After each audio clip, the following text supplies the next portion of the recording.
अस्सलाम वालेकुम जी प्यारे भाइयों और दोस्तों। आज मैं एक वीडियो बना रहा हूँ। जो लोग मुझे अक्सर पूछते हैं कि जिन लोगों ने जो सफ़र नहीं किया ना कभी भी, उन लोगों के लिए ये वीडियो बना रहा हूँ ताकि वो लोग जो है ना ज़्यादा पूछ पाछ कर रहे हैं कि बाहर क्या क्या फैसिलिटीज़ हैं। मैंने पहले भी बताया आप लोगों को, लेकिन अभी और तफसील से बताता हूँ। जी दोस्तों, बाहर अभी देखो, हम लोग यहाँ पाकिस्तान में हैं। हम लोग किसी भी मॉल पे जाते हैं ना, शॉपिंग मॉल पे, तो हम लोगों को शायद कोई ऐसी मॉल हो जो यहाँ पर, मुझे नहीं लगता है, जो फ्री वाईफाई दे दे। यहाँ तो सिर्फ एयरपोर्ट में हो सकता है कुछ मिल जाए फ्री वाईफाई, वो भी पाकिस्तान का सिम कार्ड हो। अगर आपका पास पाकिस्तान का सिम कार्ड है तो उसके ज़रिए से आपको फ्री वाईफाई मिलेगा। एयरपोर्ट, कराची एयरपोर्ट का बात कर रहा हूँ, बाकी एयरपोर्टों का मुझे मालूम नहीं है। दूसरी, ये जो मॉलों पे मेरे ख्याल में फ्री वाईफाई नहीं मिलेगा। बाहर ये फैसिलिटीज़ है, आप किसी भी शॉपिंग मॉल पे चले जाओ या कोई ऐसी पिकनिक पॉइंट पे चले जाओ, वहाँ पर आपको फ्री वाईफाई मिलेगा जो आप है ना। और 5GB, यहाँ तो अभी 4GB मेरे ख्याल में चल रहा है। कोई कोई जगह में शायद हो सकता है 5GB, लेकिन वहाँ ज़्यादा 5GB अभी यूज़ कर रहे हैं बाहर। और दूसरा क्या फ़ायदा है, वहाँ पर जो है ना, जो खाना आप लोग खाते हैं ना, वो बिल्कुल साफ़ सुथरे होते हैं। उसके जो है ना, अगर एक्सपायर होगा या कुछ डेट या कुछ ख़राब होगा तो बल्दिया वहाँ पर जो है ना सकते हैं, तो वो खाना आपको नहीं मिलेगा किचड़ा खाना। या वहाँ 100% साफ़ खाने मिल जाते हैं। और भी जो है ना, जैसा भी आप यहाँ, अभी मैं कराची का बात कर रहा हूँ। कराची में ये जो मेरा घर है ना, अभी ये घर के ऊपर भी, छत पे भी जाओ, वहाँ भी मिट्टी लगे हुए हैं। हर दिन मैं साफ़ करता हूँ, फिर दूसरा तीसरा दिन फिर मिट्टी आ जाती है। तो इसका क्या मतलब है कि हम लोग का फ़िज़ा गंद है। फ़िज़ा में जो है ना डस्ट उड़ जाए, ये जो गद्दे गाड़ियाँ, ये जो जितने जो ट्रैफिक जा रहा है ना कच्चे रोडों पे, ये डस्ट पैदा कर रहे हैं। वो डस्ट जैसा उड़ जाएंगे ना तो 2000 मीटर तक ऊपर जाते हैं, फिर आ जाते हैं। जितना भी आपका ऊंचा बिल्डिंग हो या कुछ भी हो, तो फिर डस्ट आके नीचे बैठ जाती हैं आपकी छत पे, आपकी जो है ना जो शीशे लगे हुए हैं वहाँ लग जाते हैं। तो ये जो, खासकर मैं जापान में गया, वहाँ डस्टिंग नहीं है, और थाईलैंड में भी डस्ट नहीं है क्योंकि हर जगह में घास है और बारिश हो रहा है।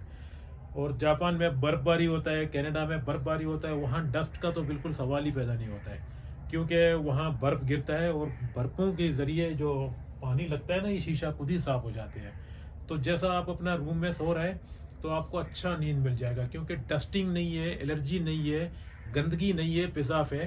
तो आपका एनर्जी जो है ना, आपका सेहत के लिए भी, मतलब ये जो सोता है ना, आप नींद मारता है, तो इसके लिए भी अच्छा है। यानी बाहर का फैसिलिटीज़, यहाँ तो हर दिन एक बंदा बीमार है, कभी क्या है, क्योंकि यहाँ पर गंदगी ज़्यादा है। ये हमारे मुल्कों में गंदगी, सिर्फ नॉर्थ साइड में चले जाओ, जैसा सिकारडो, स्वात, ये कागान, इस तरह के इलाकों में जाओगे ना तो वहाँ पहाड़ है, बर्फ़ है। क्वेटा में बड़े बड़े पहाड़ हैं, बर्फ़ है, तो वहाँ डस्ट नहीं है, वहाँ जो है ना इस तरह की गंदगी ज़्यादा नहीं मिलेगा। बाकी ये जो हमारी जो शहरों में, जैसा ये इंडिया हो, चाहे पाकिस्तान हो, चाहे बांग्लादेश हो, ये बड़े बड़े शहरों में जो ना पॉपुलेशन ज़्यादा है, गंदगी भी ज़्यादा है। इस वजह से तो हम लोग क्या नींद मार रहे हैं। हम लोग जो ऑक्सीजन ले रहे हैं ये फ़िज़ा से, वो फ़िज़ा भी गंद है हम लोग का। अभी लाहौर में पोल्यूशन ज़्यादा है, वहाँ भी यही ऑक्सीजन जो हम लोग ले रहे हैं, ये बीमारी। यानी बाहर इन चीज़ों से बचोगे। अभी जैसा मैं कतर में था 26 साल, तो कतर में भी ये जो है ना आपको नहीं मिलेगा। ये जो बाहर का जो गंदगी, जो फ़िज़ा है ना, वो नहीं मिलेगा।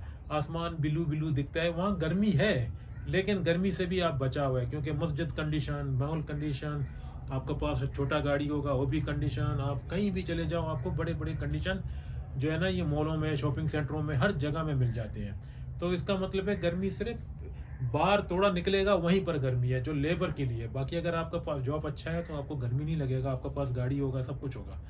खैर, ये हो गया ना। और दूसरा, कुछ फैसिलिटी सोचते सोचते बताता हूँ क्योंकि मैंने 26 साल गुजारा, और दोस्तों मैंने 26-27 मुल्कों में ट्रैवलिंग भी किया। जो आप लोग मेरा यूट्यूब चैनल को देख रहे हैं ना, मैंने बहुत सारे मुल्कों में ट्रैवल किया। तो वहाँ जो है ना, कुछ पिकनिक पॉइंटों में जाओगे ना तो आपको जो है ना डिफरेंट लोग मिल जाते हैं। मतलब कोई रशिया से आया, कोई यूएसए से आया, कोई ऑस्ट्रेलिया से आया, कोई जापान से आया, मुख्तलिफ किस्म के लोग मिल जाते हैं। तो कोई ना कोई अगर अच्छा बंदा आप लोगों से अगर दोस्ती यारी करे तो वो अपने मुल्क के लिए भी अगर कुछ हेल्प करे, इनविटेशन लेटर भेजे, तो उसकी मुल्क में भी आप आसानी से जा सकते हैं अगर वो वीज़ा में सपोर्ट करें। बहुत सारे लोग इस तरह गया, तुर्की घूमने गया तो वहाँ से कनाडा चले गए, तुर्की घूमने गया, इस्तांबुल में घूमने गया, वहीं कोई गोरे के साथ या गोरी के साथ दोस्ती हो गया तो वहाँ से इटली चले गए।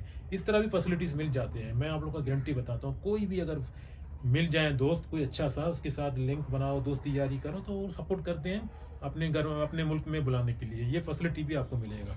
और खाना पीना जो है ना आपको वहाँ जो है ना, अभी आप यहाँ पर मतलब एक चॉकलेट ले रहे हैं तो आप सोच सोच के ले रहे हैं, वहाँ झट से ले लोगे क्योंकि वहाँ के करेंसी के हिसाब से आपके लिए चॉकलेट लेना इतनी बड़ी बात नहीं है। ये पहले भी आप लोग को मैंने बताया। और उधर जो है ना, अभी जैसा मैं थाईलैंड में गया, मैं बैंकॉक से मैं पॉकेट जाता हूँ, मुझे इजी है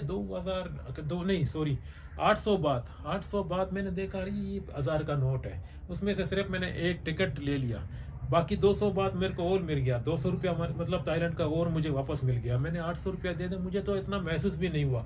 और यहाँ से मैं पेशावर जाऊँ तो 15-20 हज़ार, यहाँ से मैं कराची से लाहौर जाऊँ या कोई भी जगह, इंडिया में भी यही सिचुएशन है, आपको कहीं भी जाने का तो बहुत महंगा टिकट। और हमारे मुल्कों का प्लेनों का हालात भी आप लोग को पता है, एयर बलून का जो हालात है ना, ये जो जहाज़ों का, वो भी आप लोग को पता है, कभी ये कैंसिल हो जाते हैं, कभी शेड्यूल सही नहीं है।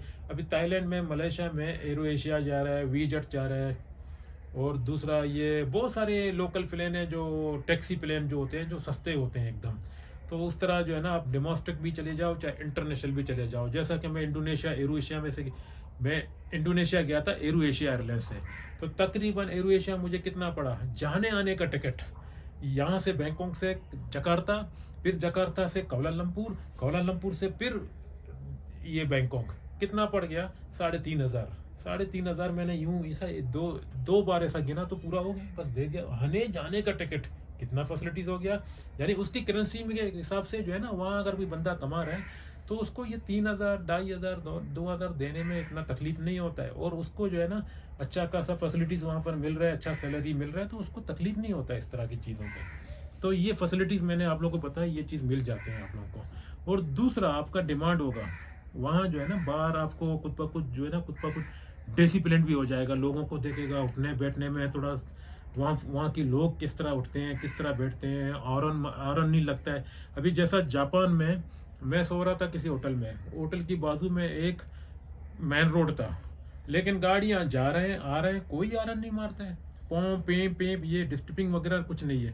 हाँ, आप अगर रोड क्रॉस भी कर रहे हो ना, जैसा इंटरसेक्शन आ जाते हैं, तो गाड़ियाँ, यकीन करो गाड़ियाँ वाले जो है ना, ये ड्राइवर लोग जो है ना, रुक जाते हैं, सारे रुक जाते हैं पीछे, आप आराम से अपना रोड क्रॉस करके चले जाओ, फिर वो लोग चले जाते हैं। यानी ये फ़ायदा भी आपको मिल रहा है। और यहाँ अगर आप रोड क्रॉस कर रहे हो और स्पीड से आ जाएगा, आपको जो है ना उड़ाने के लिए, आपको डराने के लिए, ये नुकसान आपको यहाँ मिल रहा है और उधर क्या मिल रहा है, फ़ायदा। ये सोचो। बाकी दोस्तों आप लोग देखो, वहाँ पर जो है ना हर चीज़ डिजिटल है। आप किसी एम्बेसी में भी जाओगे तो आपको जो है ना बिठाएगा, चाय पिलाएगा, आराम से आप जो है ना वीज़ा का एप्लीकेशन जमा करो। मतलब मैं थाईलैंड में गया था, थाईलैंड से मैं लाओस जा रहा हूँ, या हो सकता है मैं कंबोडिया जा रहा हूँ, तो मैं कंबोडिया एम्बेसी में जाके आराम से बैठ गया, एयर कंडीशन कमरे में, सीट बाई सीट लगा हुआ है, एक टोकन मैंने काटा, जैसा मेरा नंबर आ गया, आराम से जाके वो पूछेगा ये डॉक्यूमेंट्स उसको सबमिट करो। अगर कोई डॉक्यूमेंट्स मिसिंग भी हो रहा है ना, तो आपको बोलेगा ये जाके फोटोकॉपी करके आ जाओ, तो आपका जो है ना वापस आके उसी लेन में खड़े नहीं हो जाओ, डायरेक्ट आ जाओ, उसको दे दो। यानी ये फैसिलिटीज़ भी आपको मिल रहा है। और यहाँ धक्का दे दो, दूसरे दिन आ जाओ, टाइम खत्म हो गया, उसका लंच का टाइम हो गया, ये हो गया।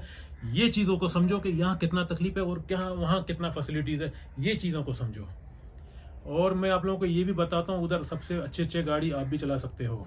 और यहाँ तो आपका सफ़र अक्सर रिक्शे में, या हो सकता है ये लोकल बसों में, ये इस तरह की। हाँ, आप इधर बस में बैठ रहे हैं, अगर सीट नहीं मिला, मुझे नहीं लगता ये कराची में जो बस चल रहे हैं मुझे कभी सीट मिला। ये जो लाल बस चल रहा है ना, मैं कभी भी सदर, यहाँ से मलिर से सदर से मलिर जब भी जाता हूँ आता हूँ, मुझे कोई सीट नहीं मिला। मैं देखा हमेशा भरा हुआ है वो बस। यानी आप खड़े यहाँ से सदर तक खड़े, एक तकलीफ तो आपको यही मिल गया। और बाहर नहीं, बाहर दोस्तों इतने बड़े बड़े सीट है, सीटों के पीछे, कुर्सियों के पीछे जो है ना मशीन लगे हुए हैं, आपको मैसेज भी करते हैं। जो महंगे वाले टिकट होते हैं ना थोड़ा सा, उसमें ये फैसिलिटीज़ भी मिल जाएंगे। मैं बैंकॉक से चिंग माई जाने के लिए मुझे पता भी नहीं चला मैं बस में बैठा हूँ या एरोप्लेन में बैठा हूँ। इस तरह की बस भी वहाँ पर है। आराम से बैठो, पाँव ये लंबा करके सो जाओ, कंबल भी देता है, उसके बाद फूड सर्विस भी है। यहाँ भी है, ऐसा नहीं है, लेकिन यहाँ कभी कभी ये भी होता है कि आपको डर लग जाता है, यार कोई रास्ते में कच्चा डाकू ना आ जाए ये ना। उधर आप मुतमैन है, आपको कोई तकलीफ नहीं है, जैसा मलेशिया हो, थाईलैंड हो, कोई भी कंट्री में। मैं लाओस में भी इस तरह का ट्रैवलिंग किया, मैंने जापान में भी बड़े बड़े हाँ, जापान में तो और भी शांति है। दुनिया में सबसे अच्छा लोग, मैं आपको गारंटी बताता हूँ, जापानी है। कोई कनाडा, कोई जर्मनी, कोई फ्रांस, कोई भी इटली, जिधर भी जाओ आप लोगों को वहाँ भी जो है ना ये माफिया थोड़ा सा मिल जाते हैं, लेकिन जापानी लोग बहुत मीठे हैं। मैं आप लोगों को गारंटी, जो बंदा जापान में गया, यकीन करो वो वापस आ जाएगा ना, उसकी नॉलेज ही चेंज हो जाएगा। वो बोलेंगे लोग तो उधर हैं, हम लोग क्या हैं यार, इतने अच्छे लोग हैं। दोस्तों जापानी लोग बहुत अच्छे हैं, मीठे लोग हैं। उन लोग के साथ अगर गलती भी करो आपको शिकायत नहीं करेंगे, आपसे गुस्सा नहीं करेंगे, इतने अच्छे लोग हैं। और आप लोगों को ये भी बताता हूँ कि दुनिया में ऐश इशरत बहुत है, जगह अच्छे अच्छे भी हैं, हम लोगों ने देखे नहीं, इसलिए हम लोग सोचते हैं सब कुछ यहीं है। सब कुछ यहीं नहीं है। बाहर निकलो, आप अजरबैजान में चले जाओ, जून जुलाई में चले जाओ, आप लोगों को ठंडी लग जाता है। इतना साफ सुथरा मुल्क, शीशे की तरह चमकता है अजरबैजान, और पेट्रोल भी वहाँ पर निकल रहा है। और अगर किसी बंदे को अगर कोई झाड़ू मारने वाला भी काम मिल जाए ना, मैं कहता हूँ उसके लिए भी वहाँ पर ज़िंदगी अच्छा है, क्योंकि आराम से सुकून में सो रहा है। और फ्रूट मार्केट में जाएगा, सबसे अच्छा अच्छा फ्रूट मिलेगा उसको खाने के लिए, और सबसे बेहतरीन चीज़ मिलेगा। आइसक्रीम का दुकान में जाओ, डोनल्ड्स में, किधर भी जाओ, कदम कदम में दुकान पड़े हैं, और शीशे की तरह एकदम साफ सुथरे दुकान। ये फैसिलिटीज ही मिल जाएगा। मैं आप लोगों को यही बता रहा हूँ। और भी दोस्तों आप लोगों को बताता हूँ, क्योंकि मेरा उम्र हो गया 51 साल होने वाला है, यानी 51 साल। तो कुछ ना कुछ तजुर्बा होगा इतने मुल्कों में। जब मैंने ट्रैवल किया, इतने मुल्कों में मैंने जो है ना सफ़र, रिहाइश भी किया, और रहने का मैं हर तरह की चीज़ों में बैठा। मेरे क्रूज़ में भी बैठा, शिपों में भी बैठा, एरोप्लेनों में बैठा, सिर्फ हेलीकॉप्टर में नहीं बैठा बस। क्योंकि हेलीकॉप्टर जो है ना, मेरे को अभी तक एक्सपीरियंस नहीं है। जो मैं एक बार लेने वाला था वहाँ से, ये फ्रांस का एक शहर है नीस, आप लोगों ने सुना, मेरा वीडियो देखो, वहाँ से 150 यूरो लगता है वहाँ से मोनाको जाने के लिए। लेकिन दोस्तों मेरे को ट्रेन सस्ता मिल गया, मुझे 30 यूरो में मुझे वहाँ से वहाँ लेके गया। क्या नाम है, 20 यूरो में, या पता नहीं, नहीं 20, मुझे याद नहीं है, हो सकता है 15 यूरो, हो सकता है 10 यूरो, मुझे याद नहीं है। मैं फ्रांस से मोनाको गया बाय ट्रेन, वापस में ट्रेन के जरिए आ गया। मेरा वीडियो देखो। लेकिन यही हेलीकॉप्टर का मेरे लिए चांस था, लेकिन मैं इसको मिस कर दिया। कभी इंशाल्लाह अगर फ्रांस में कहीं भी कोई कंट्री में मेरा टूर लगा तो मैं हेलीकॉप्टर का भी जो है ना ये वीडियो बना के आप लोगों के साथ पेश करूँगा। और दोस्तों बाकी जो है ना लोग भी वहाँ पर अच्छे हैं, ऐसा नहीं है कि सारे अच्छे हैं, मतलब कुछ माफिया मिल जाते हैं। जैसा फिलिपाइन वगैरह में जाओगे, कुछ ऐसे। हाँ, थाईलैंड में मैं आप लोगों को बताऊं, टैक्सी वाले थोड़ा सा माफिया हैं। टैक्सी का जो ड्राइवर होते हैं ना, जो आप एयरपोर्ट से उतरोगे तो आपको नज़दीक जाने के लिए जो है ना वो घुमा घुमा के आपसे पैसा लेगा। अगर उसको मालूम हो गया कि आप यहाँ पर आते रहे जाते रहे, पुराना आदमी है, फिर आपसे घबराएगा। लेकिन आप नया बंदा है तो फिर उसको पता है वो कैसा आपको लूटने का है। ये माफिया मिल जाते हैं। टैक्सी ड्राइवर तो आप लोगों को पता है हर जगह में माफिया, लेकिन कतर में नहीं। कतर में क्योंकि वहाँ कानून बहुत सख्त है। अभी दुबई में तो गया, दुबई में का सिर्फ एयरपोर्ट देखा। कतर मैंने 26 साल गुजारा, वहाँ टैक्सी ड्राइवर, हाँ 2 नंबरी भी काम हो रहा है। 2 नंबरी बोले तो ये जो आम प्राइवेट गाड़ियाँ का जो ड्राइवर होते हैं ना, ये बांग्लादेश या नेपाली, श्रीलंकन, ये लोग भी आपको छोड़ देते हैं। ये कोई मीटर का सिस्टम नहीं है, आपको ऐसे ही ये होता है। लेकिन टैक्सी में जो बैठोगे ना, गवर्नमेंट का जो करवा टैक्सी होते हैं, जो गवर्नमेंट जो कंपनियों का, वो बिल्कुल आपको सही रेट पे लेके जाते हैं, सही रेट पे लेके आते हैं, और बेअंदाज। और जापान में एक छोटा सा लड़की, एक छोटा सा बच्ची, वो भी रात को 12 बजे ड्यूटी से होकर आएगी, अकेला अकेला गलियों में जाएगी, उसको डर नहीं लगता है, क्योंकि मुल्क बहुत अमन है। 30-35 साल से कोई चोरी नहीं हुआ, कोई पड्डा नहीं हुआ, कोई दुश्मनदारी नहीं हुआ। सबसे बेस्ट 1 नंबर, इसलिए उसका पासपोर्ट भी आजकल 1 नंबर है। किसका? जापान का। जिसको जापान का पासपोर्ट मिल गया, मैं यूँ समझता हूँ पूरा दुनिया का कुंजी उसको मिल गया। कहीं भी जाके बगैर वीज़े पे जाएगा। आप लंदन जाओ, फ्रांस जाओ, जर्मनी जाओ, आइसलैंड जाओ, कनाडा जाओ, जिधर भी जाओ, ऑस्ट्रेलिया, किधर भी जाओ, जापानी पासपोर्ट है, आपको कोई रोकने वाला नहीं है। सिर्फ अफगानिस्तान के लिए वीज़ा लगता है, यमन के लिए भी। इन मुल्कों में आप जाके क्या करोगे? आपकी अपनी जान के लिए खतरा है। चलो दोस्तों, अभी दरअसल मैंने काफ़ी अरसे से वीडियो नहीं बनाया, मुझे तो टाइम नहीं मिल रहा है। इंशाल्लाह लेकिन वेट करो, कुछ दिनों के बाद मैं ट्रैवल कर रहा हूँ। थोड़ा इंशाल्लाह जितना मेरा एक्सपीरियंस बढ़ जाएगा ना, मैं उतना अच्छा अच्छा क्वालिटी वाला वीडियो बनाऊँ। अभी तक मेरा चैनल मोनेटाइज नहीं हुआ, इसलिए मैं थोड़ा सा सुस्ती कर रहा हूँ दोस्तों। बाकी जो आप लोगों को कुछ दूसरा भी जो बताता हूँ, जो क्या क्या फैसिलिटीज़ है वो सुनो, उसकी बाद वीडियो ख़त्म कर देंगे।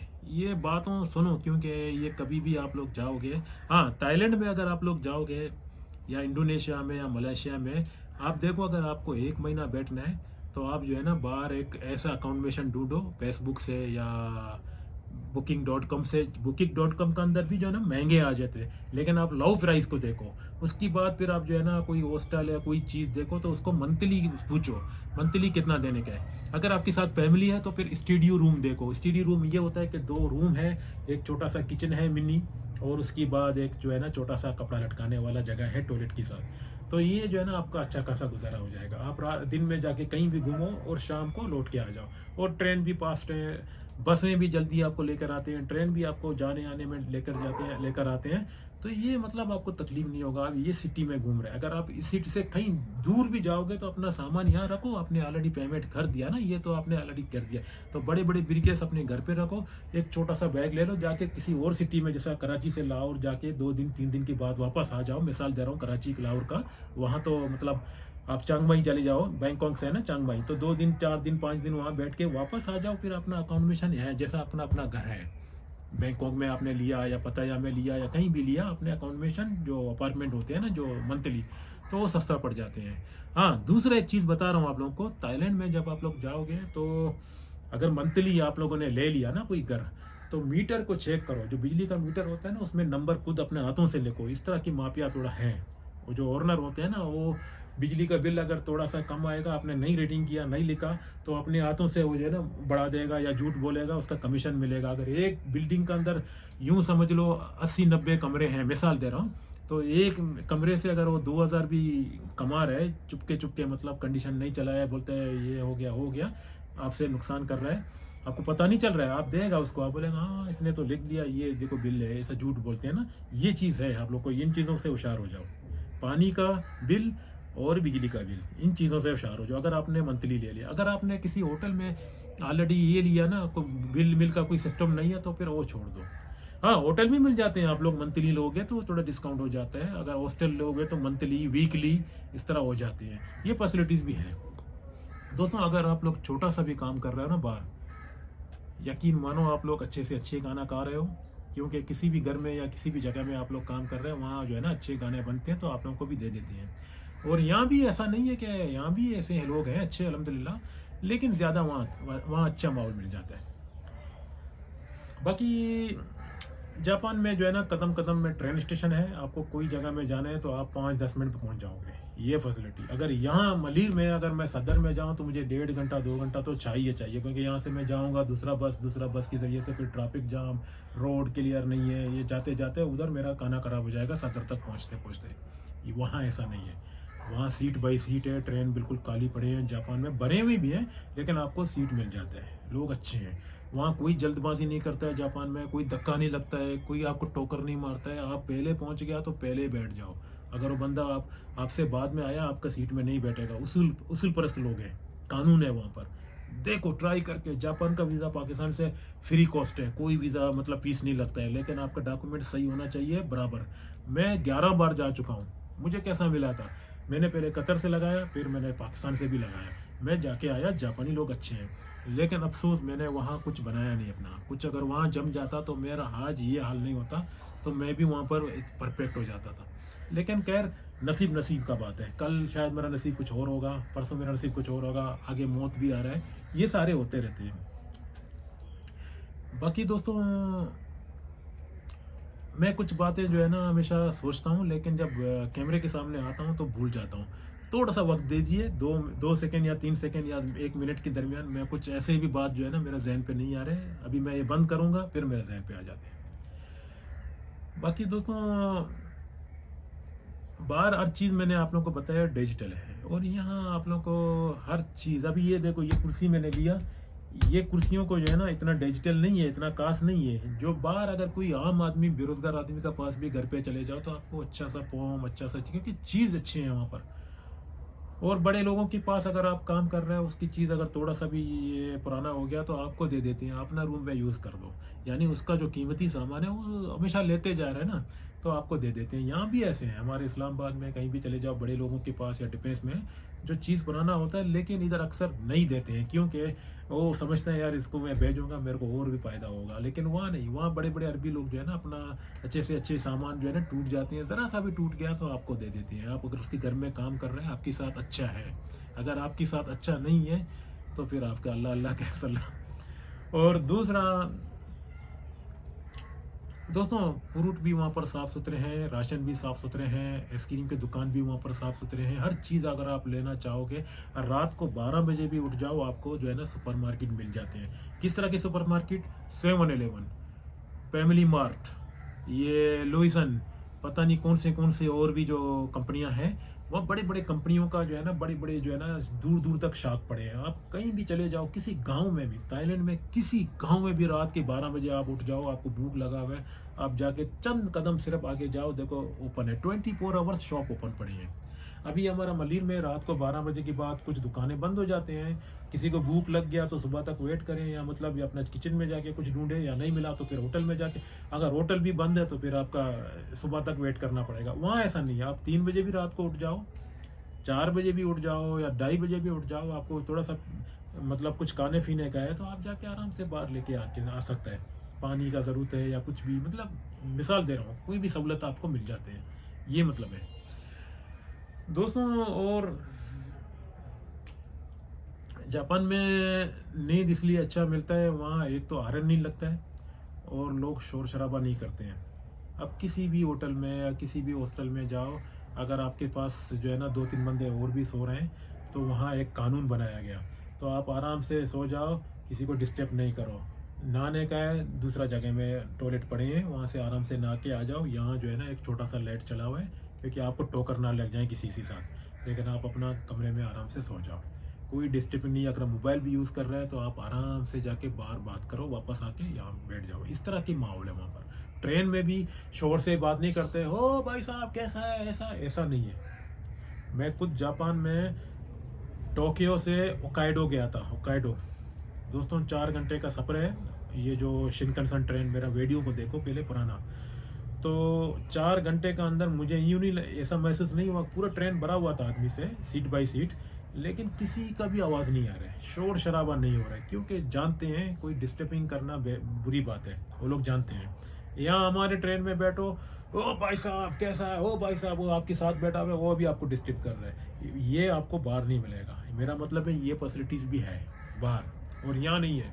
वहाँ यहाँ तो आपके इस कारण से भी, इधर से भी जो है ना एक शोर मचा रहा है और इधर से भी एक शोर मचा रहा है। आप कह रहे हैं कि जल्दी से मेरा मंजिल पहुँच जाए, ये दोनों ने मेरे को सत्यानाश किया। और ट्रेन का आवाज़ भी सुनो, वहाँ ट्रेन जो है ना, जापान में जब ट्रेन चलते हैं तो आवाज़ भी ज़्यादा नहीं आता है, क्योंकि उन्होंने ऐसी सिस्टम से बना के रखे हैं। थाईलैंड में भी ऐसे हैं, थाईलैंड में मतलब थोड़ा सा शोर मोर होते हैं हल्का फुल्का, मगर डिसिप्लिन बहुत ज़्यादा है। अगर आप रोड पे जा रहे हैं, टोकर भी लगा तो आपको वो खुद ही बोलेगा सॉरी। थाईलैंड के लोग, जापानी लोग, मतलब इस तरह माहौल भी मिल जाते हैं आपको, ये फैसिलिटीज़ भी है। और यहाँ टोकर लग जाएगा तो आपको गाली सुनाएंगे भाईजान। और भी मेरा बात बहुत है, लेकिन मैं अभी इस वीडियो को लंबा नहीं करना चाहता हूँ, माजरत। और मैं आप लोगों को इतना बता रहा हूँ कि अपना ख्याल करो, और जो बंदा बाहर जो ज़िंदगी गुजार रहा है वो यहाँ से अच्छा है, इतना बताता हूँ, क्योंकि उसको हर तरह की फैसिलिटीज़ मिल रहा है। और पाकिस्तान कभी भागेगा नहीं, आपको कभी भी आना है आप आ सकते हैं, लेकिन यहाँ से जाना बहुत मुश्किल है। अगर यहाँ से कोई बंदा चला भी गया तो मैं यूँ समझ लूँगा कि वो उसके लिए जो है ना, अगर कोई भी जॉब हो, दिन में सख्त काम करे लेकिन रात में एयर कंडीशन में सो जाएगा, सऊदीया में या बहरीन में, कुवैत में। बाकी जापान मापान में तो आपको एयर कंडीशन का ज़रूरत भी नहीं है। अगर आप मलेशिया में भी किसी टायर का दुकान में भी काम कर रहे हैं, दिन में थोड़ा तकलीफ़ है, रात में फिर दुकान बंद हो जाएगा, फिर शाम में आप जाके घूमो। और सहूलत भी ज़्यादा है, रोड भी अच्छे हैं, साफ़ सुथरे हैं, और आपको बस भी अच्छे मिल जाते हैं। किसी कैंटीन में चले जाओ, कैंटीन भी साफ़ सुथरा है, मतलब हर तरह की फैसिलिटीज़ है। मेरा बात याद रखो, हर तरह की फैसिलिटीज़, हर तरह की फ़ायदा है, हर तरह की इंजॉय है। अगर आपको कौन सा इंजॉय चाहिए वो भी है। जो कुछ लोग होते हैं ना, जो मतलब बुरा हरकतों में शुमार होते हैं, उन लोगों के लिए भी फैसिलिटीज़ है। और कुछ अच्छे लोग होते हैं जो अच्छी हरकतें करते हैं, उन लोगों की भी सहूलत है। और मुस्लिम के लिए थाईलैंड में मस्जिद भी है, हिंदू के लिए मंदिर भी है, क्रिश्चियन के लिए चर्च भी है, सारी चीज़ें हैं। उन्होंने इतना मुल्क को फैसिलिटीज़ कर दिया कि कोई बंदा आ जाए विजिट पे, यहाँ पर बोर ना हो जाए। मैं जब भी जाता हूँ मैं बोर नहीं होता हूँ। मैं आप लोग को बताता हूँ, मैं पताया शहर में या बैंकॉक शहर में या चिंग माई में, जैसे मेरे को ऐसा लग रहा है कि मैं बहुत सुकून से घूम रहा हूँ। रात को 12 बजे 1 बजे घर में लौट के आ जाओ, दिन में जाओ, किधर भी जाओ, डर नहीं लगता है। ये फैसिलिटीज़ है। और यहाँ मैं 10 बजे 12 बजे के बाद अगर मैं नहीं डरूंगा, लेकिन घर वाले डरेंगे, बोलेंगे किधर था तुम, हालात ऐसा खराब है, इस तरह हो जाते हैं ना। ये फैसिलिटीज़ यहाँ नहीं मिलेगा आपको। और बाकी दोस्तों इंशाल्लाह मिलेंगे अगला वीडियो पे कल परसों। आजकल मैं तो वैसे सफाई में लगा हूँ, घरों में जो है सफाई कर रहा हूँ और कपड़ा वगैरह इस्त्री कर रहा हूँ, तो इन कामों में ज़रा बिज़ी हूँ, माजरत। तो इंशाल्लाह मिलेंगे अगला वीडियो पे। अगर ये बातें सारे अच्छे लगे हैं तो प्लीज़ अपना दोस्तों के साथ शेयर करो और वीडियो को सब्सक्राइब भी कीजिए, चैनल को सॉरी, और वीडियो को लाइक भी कीजिए। बाकी मुझे दीजिए इजाज़त। अल्लाह हाफ़िज़।